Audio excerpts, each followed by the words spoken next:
16. Tem como me ligar o ar-condicionado aqui? Ele dá um...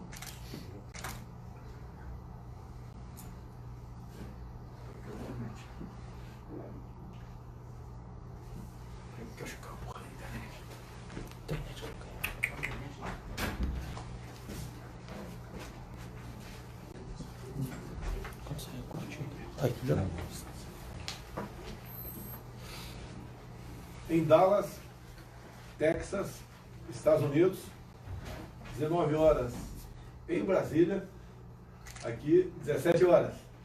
Estou acompanhado aqui do Pedro Guimarães, é o presidente da nossa Caixa Econômica Federal, do Almirante Bento, nosso ministro das Minas e Energia, e da intérprete de Libras, Joyce Porto. Joyce Porto. Você mora aqui, Joyce? Eu moro aqui em Dallas. Está feliz aqui? Eu estou muito feliz, mas o legal. Brasil é maravilhoso, presidente. Está indo só de férias para o Brasil? Estou indo de férias agora. Mas com toda certeza, o Brasil melhorando, quem sabe, né? Muita gente pode voltar ao Brasil?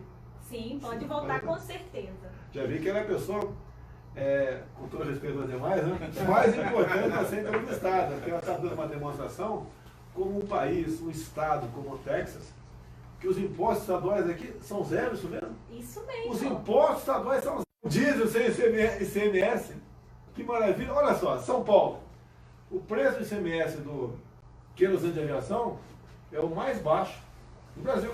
Em consequência, grande parte dos voos que saíam do Rio foram sair de São Paulo, porque ao abastecer o avião lá, ele vai ter um custo operacional bem melhor do que qualquer outro estado.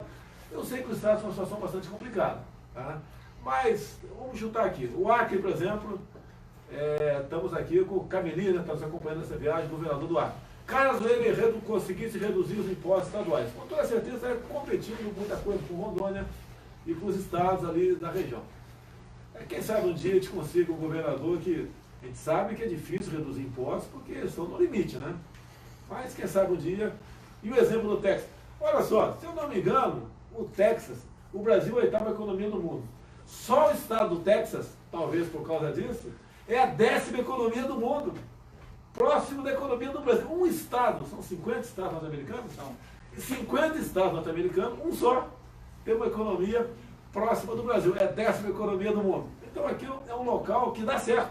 Ou seja, viemos para o estado certo, com todo respeito a Nova York. Deixo claro que não fomos a Nova York, porque o prefeito, agindo como um garoto, né, de algum centro acadêmico do Brasil, resolveu tomar a dianteira para fazer manifestações contra a minha pessoa. Bem, eu sei que ele não manda na cidade, né, mas ele não ia numa cidade onde um prefeito estivesse organizando uma manifestação contra mim e falando o quê? Que eu sou racista ou uma porra que fascista. É para dar risada, né? É para dar risada, mas tudo bem.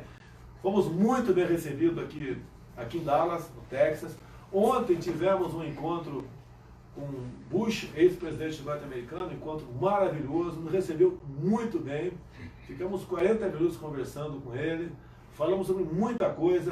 E é tradição aqui no Brasil, ou melhor, aqui nos Estados Unidos, é tradição, ex-presidentes não interferirem, né, no trabalho do atual presidente. Eles consideram, o povo americano, que a contribuição daquele presidente, no caso por 8 anos, tá, já foi o suficiente. E ele, o que ele faz aqui? Como ontem foi fazer após a nossa saída? Foi ministrar uma palestra perto daqui. Com toda certeza, ganhando algum recurso, o que é legal, no tocante a isso. E contribuindo, sim, com a sua experiência naquele grupo específico, né, sobre o seu papel, com toda certeza, o que aconteceu em seu governo. Então, já que começou a aparecer aí o número de gente suficiente, né, nós seremos bastante breve, porque daqui a pouco estamos decolando para o Brasil e espero amanhã, a partir das 9 horas, voltar ao expediente normal lá na presidência. Pedro, eu peguei uma matéria que circula na internet, né, criticando a Caixa Econômica Federal por gastos abusivos de imóveis na Paulista e também no Distrito Federal. São 7 imóveis na Paulista, que parece que é o segundo metro mais caro de São Paulo, segundo metro quadrado mais caro de São Paulo, E o povo questionando, um absurdo, 7 imóveis para a Caixa, vem com Brasília, 15 imóveis. Pedro, esse assunto, o que você vai falar aí? Existem 7, e a gente vai para 1 até o final do ano. Já devolvemos 1. O prédio fica pronto em outubro. E esse prédio, o metro quadrado é 40% inferior à média do que estão. Então hoje são 7, sim, presidente. Já devolvemos 1 e a gente devolve até outubro todos e vai para um prédio só. Em Brasília são 15 prédios, sim. Já devolvemos 1 e vamos devolver até o final do ano 10, ou seja, vamos de 15 para 5 prédios. Então, é verdade, obviamente é uma coisa que não faz 15 para 4. Para 5, desculpa. 15 para 5, devolvemos 1, ou seja, uma redução total de 10, tem mais 9 para devolver ainda esse ano. Antes de passar para o ministro aqui das Minas e Energia, a semana que vem está prevista a votação da medida provisória 870, que trata da reestruturação do governo. A gente espera que ela seja aprovada sem alterações. Se tiver, a responsabilidade, não só a responsabilidade, como é um direito do parlamento fazer isso aí. A gente espera que a COAF continue na justiça, a gente espera que nenhum novo ministério seja criado para evitar aumento de despesa, a gente espera que isso aconteça. Agora, deixa bem claro, o parlamento é soberano para alterar ou não, e o que for feito lá, nós respeitaremos do lado de cá. Aproveitar aqui o Almirante Bento, nosso ministro das Minas e Energia. Tivemos encontro hoje com a cúpula da Exxon. Isso. Inclusive, no passado, como é que é o nome da empresa? Esso. Quem tem a minha idade mais ou menos lembra do repórter Esso, preto e branco, né? Repórter Esso. Bento, num resumo, o que é que nós podemos colher dessa reunião nossa com a Exxon no dia de hoje? Presidente, o presidente da ExxonMobil, ele manifestou o interesse que a empresa tem de realizar grandes investimentos no Brasil. A Exxon é a empresa internacional de petróleo e gás, sendo o maior investidor, e ele tem perspectivas com os leilões que nós vamos realizar. Enfatizou que nós temos hoje a melhor área de exploração do mundo, com maior produtividade, e também enfatizou que só com produção é que nós vamos conseguir reduzir o preço do combustível, o preço do gás, para permitir um crescimento econômico sustentável do país. Então, é muito importante nós escutarmos isso de uma grande empresa internacional que vai voltar ao Brasil depois de 8 anos sem investir, porque agora tem uma abertura de mercado, tem previsibilidade, tem segurança regulatória e agora os recursos virão, a nossa produção aumentará e com certeza os preços dos combustíveis e do gás vai cair. Se eu não me engano, o preço do gás aqui nos Estados Unidos é em torno de 3 vezes abaixo do preço no Brasil. Presidente, esse foi um exemplo que ele deu hoje. O gás aqui nos Estados Unidos em 2010 custava $7. Hoje, passados 9 anos, custa $2,5. E no Brasil custa $12. E isso só foi possível com o aumento da produção. Então, esse é o caminho, presidente. É produzir, gerar emprego, gerar investimentos. Quebrar monopólio. Quebrar monopólio, e é isso que nós estamos fazendo. E o Brasil está fazendo, nós aqui, a nossa equipe, né, andando pelo mundo, estivemos em Davos, estivemos também em Israel, no Chile, e a segunda vez nos Estados Unidos. Estamos tentando, Pedro, buscando maneira de mostrar para os investidores, para os empresários, tá, que podem ter confiança no Brasil. Aquele fantasma que estava o tempo todo em nossa frente, de uma possível Venezuela, tendo em vista a questão ideológica, vai deixando de existir. Você vê essa questão não é de greve, né? Essa questão das manifestações no dia de ontem. Não foi uma manifestação pela educação, eu também quero. Nós todos queremos a educação melhor do Brasil. Foi uma manifestação patrocinada por uma minoria de espertalhões do PT, PCdoB, PSOL, PCO, sindicatos, usando a boa-fé de alunos que querem uma educação melhor também, para fazer um ato por Lula livre. Eu acho que levou mais uma paulada agora aqui, mais uma cana para ele, né? Inclusive, parabéns, né, Zé Liceu? Vai curtir umas férias agora em algum presídio federal por aí, né? O TRF acabou de rejeitar o último recurso dele, então espero que seja preso, se já não foi. para que ele cumpra uma pena realmente que ele merece por ter assaltado o nosso Brasil. A própria Petrobras. Tá? Estamos nos Estados Unidos. Um acordo aqui, bastante complexo. A multa de 2,5 bilhões da Petrobras está voltando para o Brasil e pode ser aplicada em algo que não tem a ver com a Petrobras. Tá? Então, pelo que tudo indica, nós devemos levar esse recurso, 2,5 bilhões, com a participação muito ativa da senhora Raquel Dodge, cumprimento nesse momento, para o Ministério da Educação. Eu gostaria de, em parte, até se for possível, levar para o Ministério da Ciência e Tecnologia, que nós temos que investir em pesquisa. Tá? Porque, olha só, o Brasil, a sua economia é baseada no quê? Commodities. O que é commodities, Pedro? Ajuda a gente. O que é commodities? É a tua área? O commodities é o petróleo, é o gás, é o minério, são todos essas, é a soja, tudo isso são commodities. A questão do agronegócio. A questão do agronegócio tem uma sobrevida mais longa, você tratando adequadamente ali a terra agricultável. Mas quando você, por exemplo, explora uma mina e acabou ali o nióbio, olha pessoal, o nióbio, só nós temos, hein? Acabou ali o ferro, magnetita, sei lá o que for, não tem como recompor mais. E se acabar os commodities, a gente vai viver do quê? O Israel vive. Por quê? Investiu em ciência e tecnologia. Nós não investimos. Por isso é uma preocupação. Inovação. Tá certo? Bem, nós temos que pensar no dia de amanhã. Não basta pensar no dia de hoje ou na semana, no mês que vem. No dia de amanhã é que nós podemos sim tirar o Brasil da situação. É que se encontra, não é fácil, não é, porque temos esse pessoal, né? Não são os estudantes, a grande maioria foi lá de boa fé, mas foram usados por uma questão política. Lula livre. Ó, só eu não. Se eu tivesse feito aquela barbaridade toda, pelo poder, que a roubaria entregava para partidos políticos, por exemplo, NACOS da Petrobras, do BNDES, da sua Caixa Econômica Federal, todos os diretores, você sabe disso, cada diretoria, cada superintendência tinha um político, um partido político que era o tutor, era o dono daquele pedaço. Em consequência, só podia estar acontecendo o de pior nessas instituições. É assim no Banco do Brasil, etc. Mas tudo bem. A questão do Moro no Supremo Tribunal Federal. Quero deixar bem claro, quem me acompanhou ao longo de 4 anos pelo Brasil, eu sempre falava o quê? E que precisamos de alguém no Supremo com o perfil de Sérgio Moro.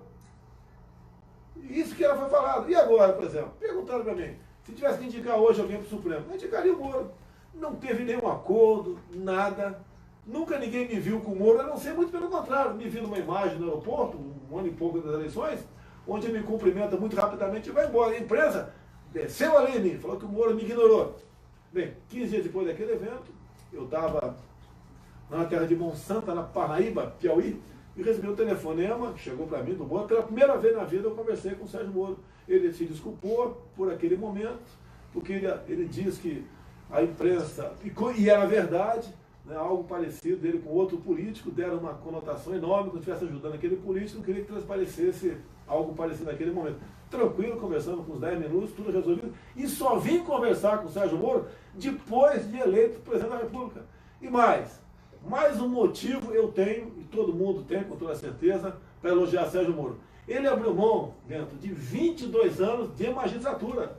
Tinha tranquilo lá, mais há poucos anos, ele se aposentar pelo teto, ia cuidar da vida dele, podia advogar, ministrar palestra, cuidar da vida dele. Ele preferiu abrir mão de 22 anos de magistratura. Então você tem que, realmente, né? Você abriu um ano teu de... Você talvez tinha mais um ano de almirante e resolveu aí abrir mão. Então, o Sérgio Moro, Almirante Bento, é mais um fator que eu tenho para melhorar, se é que poderia melhorar ainda, mais um conceito que eu tenho de vocês. Deixa eu voltar aqui para o Pedro Guimarães, nosso presidente da Caixa. Primeiro, aquele convite que você me fez na sexta-feira, semana passada, né? Tinha quantos funcionários? 1.500 funcionários trabalhando. Começou 8h30 da manhã, se não me engano. Tá? Então não era hora de expediente ainda não. Não era hora de expediente. E você me deu a palavra, muito obrigado. E eu falei, eu acho que por 10 minutos certinho, vale a pena você ver na internet esse pronunciamento que eu fiz lá. Fui muito bem recebido e falei, como sempre, né, de improviso, com o coração, para esse seleto público de funcionário da Caixa Federal. E o meu sentimento, Pedro, no passado da Caixa, não era bom. Tem de vista o quê? A politização do presidente, de suas diretorias, superintendências e vice-presidência, não tinha como dar certo. Fala um pouquinho da parte de cima da Caixa Econômica, quando fala em superintendência, o que você fez, o que você mudou, e se você teve liberdade para fazer o que você achava que tinha que fazer na Caixa. Por determinação do senhor e do ministro Paulo Guedes, eu tive total liberdade, como tenho hoje, e a consequência disso foi que ao redor de 90% dos vice-presidentes, diretores e superintendentes regionais foram trocados. A Caixa tem excelentes profissionais, há um grande envolvimento deles, mas essa troca se deu exatamente pelo que o presidente acabou de dizer. Então hoje nós temos um banco totalmente engajado, aqueles que continuaram foi por mérito, por isenção total política. Então 90% presidente, todos os vice-presidentes, 95% dos diretores, 74% dos superintendentes regionais. E o senhor viu, todos eles estavam realmente, independente de crença, partido político, todo mundo aplaudiu o senhor e ficou muito feliz com sexta-feira. Outro assunto muito importante aqui, né? Sempre a gente ouve falar que os caminhoneiros estão insatisfeitos, né? Acho que tem muita gente satisfeita no Brasil, não são apenas os caminhoneiros. O grande problema deles é falta de frete. Falta de frete. A economia nossa não vai bem, com o presidente a gente não vai enganar ninguém, tá? Reflexo de coisas erradas feitas no passado, né? Mas a gente tem que buscar a solução para isso. A semana que vem, antes do Bento entrar aqui na pauta aqui do cartão do caminhoneiro, eu vou conversar com o presidente Rodrigo Maia, presidente da Câmara dos Deputados, e vou ver se a gente, com um acordo, se manda para o parlamento um projeto de lei ou medida provisória. Trata do quê? Mexe no Código Nacional de Trânsito. O que nós queremos, Pedro? É fazer com que, em vez de você perder a tua carteira com 20 pontos, passe para 40. Alguns vão até reclamar, pô, esse cara quer morte no trânsito. Não. Também atende, você motorista, quem mora, por exemplo, em Niterói, que eu conheço bem, não estou criticando Niterói não. O povo mesmo botou placa lá no passado, vocês têm ainda, visite Niterói e ganha uma multa. Você não tem como não ganhar uma multa indo para Niterói. Se bem que eu não tenho como influenciar nos radares lá dentro de Niterói, depende do município. Os radares, por exemplo, das estradas estaduais, depende do governador. O governador Caiado aqui de Goiás acabou com a multagem eletrônica em rodovias estaduais. E nós fizemos o que com o nosso ministro da Infraestrutura, o Tarcísio, né? Não ter mais instalação de novos radares e os contratos que porventura vencerem não renová-los. Mas esse projeto que nós estamos apresentando, ou medida provisória, além de passar para 40 pontos, tá? Nós queremos esticar, né, a validade da Carteira Nacional de Habilitação, passar de 5 para 10 anos. Isso daí, quem tiver qualquer reclamação, achar que vai dar errado, no nosso Facebook, eu leio muita coisa no Facebook, tá certo?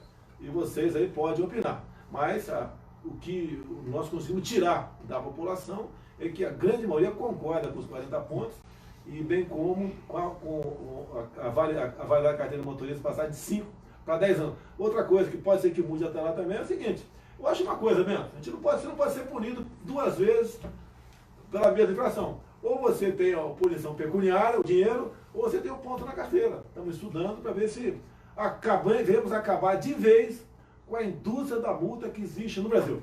Bento, sobre caminhoneiro. Cartão do caminhoneiro. Você tem a falar? Pois é, presidente. Uma boa notícia é que hoje a Petrobras anunciou que no próximo dia 20 de maio vai iniciar os testes com o cartão do caminhoneiro. Cartão esse que possibilitará mais segurança, facilidade, flexibilidade e garantir o preço do combustível de uma forma de um cartão pré-pago por até 30 dias. E isso, se o preço subir, o caminhoneiro vai ter a garantia do preço do diesel, e se o preço cair, ele pode pegar o dinheiro dele do cartão pré-pago, comprar mais combustível e assim utilizá-lo. Vamos começar agora no dia 20 de maio, como foi dito, nos estados do Paraná, São Paulo e Rio de Janeiro, e a partir de 25 de junho em todo o território nacional. Então, acho que isso é mais uma medida que vai facilitar principalmente o caminhoneiro autônomo, mas também vai ser estendido também para as transportadoras e outras associações que utilizam o caminhão como transporte. O pessoal reclama do preço da gasolina, R$5. E me culpam, atiro, né? Atiro para cima de mim o tempo todo. Olha, o preço do combustível é feito lá pela Petrobras. Ele tem a sua política de preço, leva-se em conta o preço do barril de petróleo lá fora, bem como a variação do dólar. Isso. Tá? É lógico, se puder rever isso daí sem prejuízo da empresa, não tem problema nenhum. Às vezes a política pode ter algum equívoco, mas o preço vai cair sim quando nós tivermos maior produção, quando nós não formos dependentes do petróleo, que nós hoje em dia ainda continuamos exportando e importando uma grande quantidade de diesel, gasolina e até etanol. Aproveitar, como se fala em energia, né? Eu já conversei com o Bento, mas a conversa está muito mais avançada com o Ricardo Salles, do meio ambiente. Né? Uma PCH, uma pequena central hidrelétrica. O tempo de uma licença está em torno de 10 anos. 10 anos. Pô, se o cara quer fazer uma PCH, eu acho que 10 anos é um absurdo. Vamos diminuir esse tempo, porque quem fizer uma PCH, com toda certeza vai ter energia para a tua propriedade, geralmente rural, e talvez no raio ali de uns 10 quilômetros, 20, tá? E ajuda na questão da energia do Brasil. Então, outra questão que estamos tratando, e se Deus quiser, vamos ter uma resposta muito boa e breve, para que quem queira ter uma PCH na sua propriedade possa tê-la de forma mais rápida. E outra coisa, só curiosidade, hoje não está aqui o homem do fundo do mar, né? O Seife Filho, que é o nosso aí secretário da pesca, né? Já conversei com ele também. Então, Bento, um hectare 100% de água, né, pode fazer com que se produza por ano de 10 a 15 toneladas de tilápia. Agora eu perguntei para ele, né? Isso aí você soltando a tilápia lá, à vontade. Agora, se você fizer gaiolas, compartilhamento, você multiplica por 10 essa produtividade. Então a questão da PCH não é apenas energia, é alimento. Um país como o nosso não justifica, né, se falar que alguém passe fome com tudo isso que nós temos aqui a nosso dispor. Indo para o encerramento, que já estamos indo para o aeroporto, decolar para o Brasil. Vou abrir a palavra para os dois, queria falar mais alguma coisa. Olha, de novo, essa semana, né, publicou-se que, levando-se em conta o primeiro trimestre do ano passado, comparando com esse, diminuiu em 24% o número de mortes por arma de fogo. Qual é a origem disso? Por que isso aconteceu? Eu não vou entrar muito em detalhe, porque o pessoal vai falar, vai ter alguém para me questionar. Agora, se tivesse aumentado, né, 24%, a culpa seria minha. Agora, nós lá atrás, baixamos o decreto da posse de arma de fogo, que permite você comprar uma arma e tê-la dentro de casa. E nós conseguimos, né, pacificar aquela questão que impedia você comprar arma, que era a comprovação da efetiva necessidade. Ok? E agora, há 10 dias aproximadamente, assinei o decreto que tem a ver com os CACs, colecionador, atirador e caçador. Deixe bem claro que a caça no Brasil nunca foi liberada, pelo que eu sei, né? E da minha parte não vai ser liberada também. A única caça permitida no Brasil, assim mesmo com algumas restrições, é a caça do javali.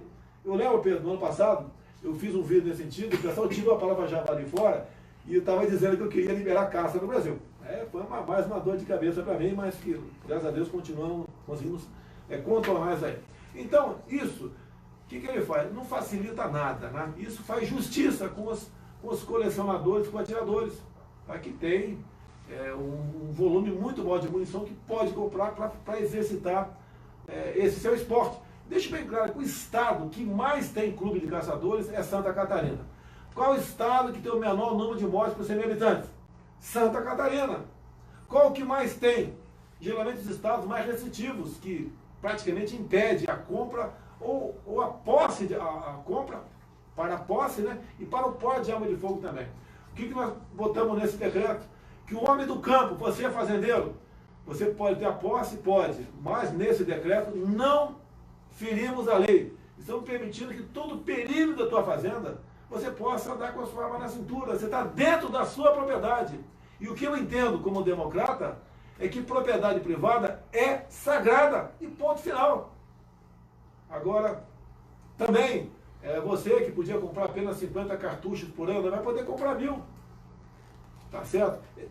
Quebra do monopólio. Eu estou aqui nos Estados Unidos, porque essa parte vai levar 30 dias para entrar em vigor. caso fosse possível, eu ia comprar uma arma aqui nos Estados Unidos, pô, talvez alguém da equipe também comprasse de forma legal, sem problema nenhum, uma próxima viagem, vamos comprar uma arma.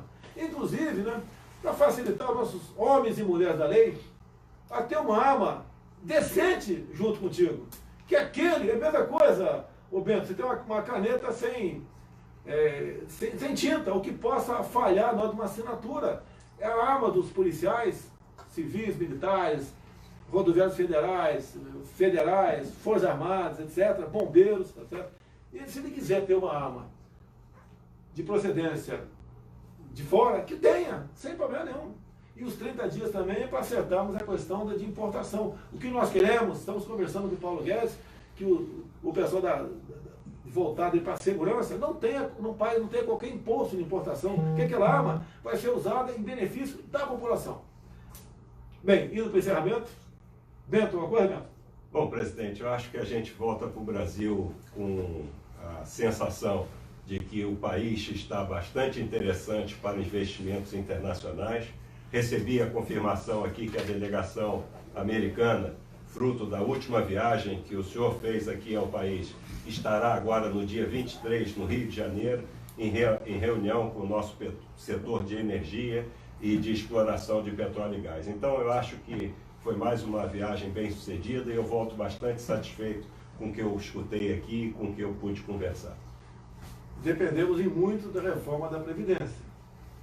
É a oportunidade de ouro que nós temos de realmente mostrar para o mundo e para o Brasil também que nós queremos responsabilidade em nossas despesas. Não podemos gastar mais do que arrecadamos.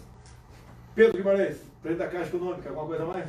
Só um reforço, presidente, como a gente conversou antes, todo financiamento para baixa renda, na questão de habitação continua, o programa Minha Casa Minha Vida, pode ter algum ajuste, mas são ajustes pequenos, Caixa tem mais de 90%, então ele continua, a gente inclusive está terminando obras, começando outras, é só importante reforçar isso.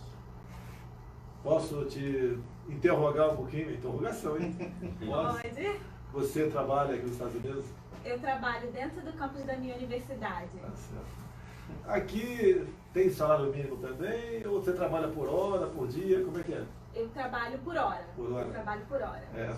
Você pode dizer quanto você ganha por hora, em dólar, aproximadamente? Poderia ou não? Não. Eu não poderia. Mas você está Não posso satisfeita? falar. Eu estou satisfeita, sim. Se você estivesse trabalhando no Brasil, na mesma função, tu acha que estaria ganhando bem, mais ou menos? Muito menos. Muito menos, né? Muito menos. Lá se fala muito em direito trabalhista. Direito trabalhista. Aqui tem direito trabalhista? Muito pouco. Ou alguns? Alguns. Não vamos entrar em detalhe, tá certo? Para evitar até que a imprensa que está nos ouvindo, né? Escreva coisas aí que não condizem com a realidade. É um país maravilhoso, tem muita coisa boa aqui que, se for possível, nós devemos copiar no Brasil, não só a questão das armas, né? Aqui, quem faz besteira e paga o preço alto. Olha só, você é brasileiro e tem amigos brasileiros aqui, certo? Sim. E tem amigos brasileiros lá no Brasil também. Sim. Por que lá no Brasil, muitas vezes, se comete um crime, né? E aqui no Brasil, e aqui nos Estados Unidos, o brasileiro que está aqui não comete esse crime? Por que isso aí? Olha, presidente, eu acho que é só uma questão do que o governo está fazendo hoje. O governo está fazendo algo pelo brasileiro que o governo de hoje, que em muito tempo a gente não viu. Eu falo para o senhor, presidente, muitos brasileiros aqui, eles falam, Brasil é casa, olha o que o nosso governo está fazendo, a gente quer voltar. Muita gente quer voltar, é um país maravilhoso. Quem tem as praias que nós temos, quem tem pantanais mato-grossenses, Amazônia, litoral, né, nordestino, tanta coisa maravilhosa que a gente fica até pensando, por que no Brasil não tem turismo? Quem sabe no próximo programa a gente possa tratar desse assunto. Pedro Guimarães da Caixa, muito obrigado. Almirante Bento das Minas Energia, muito obrigado. E você é? Joyce Porto. Joyce Porto, muito obrigado. Quem sabe nos vemos no Brasil brevemente. Tá ok? Sim, presidente. Olha, pessoal, boa noite. Boa tarde para nós, né? Até amanhã, se Deus quiser.